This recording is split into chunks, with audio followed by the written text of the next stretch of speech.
magaalada Rasaas laga maqlay goordhow ciidamo ayaa la sheegayaa in lagu arkayo wadooyinka waxa ciidankaas ay kala dhex taagan yihiin sida la sheegayo dhalinyaro Soomaali ah iyo qaar kale oo ka soo jeeda qoomiyadaha kale ee Itoobiya ku nool hadaba wariye Cabdinaasir Xikam ayaa arintaasi ka waramaya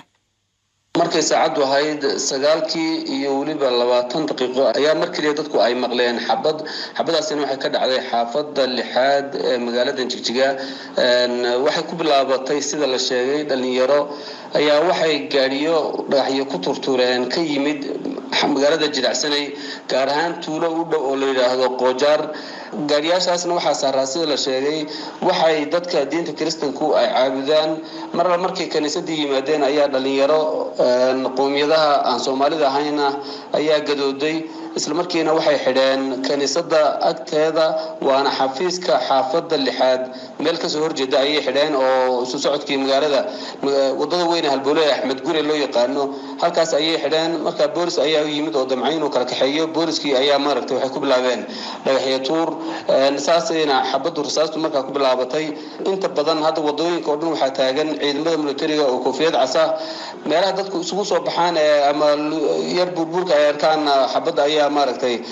lagu kala kaxeynaya oo hadda 10 daqiiqo muddo aan hadda laga joogin rasaas ay dhagay ku dhacayeen ilaa haatan wax khasaara oo dhibaato oo ama dukaamo la boobay ama dad wax ku noqday maanan maqal laakiin magaaladu xilli si horeysay oo 3 ama 9kii iyo 20 ilaa 30 daqiiqo meelahaas xilliga laga soo bilaabo ilaa haatan waxay ku yeer jirtaa qaylo oo wadooyinka iyo maaragtay dad baa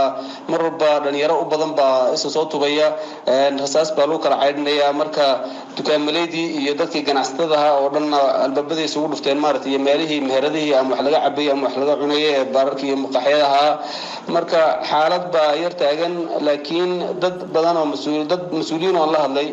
wax weyn ma ka dhigin oo dhalinyaro uu soo timid oo inay xumaato falaan damacsanaa laakiin laga hortagay saas oo kale waxay ugu sheegeen wax badan ma ka soo qaadin laakiin saacadaha soo socda ayaan ogaan doonaa bal xaalku sida uu noqdo حكمة ديومات سيادة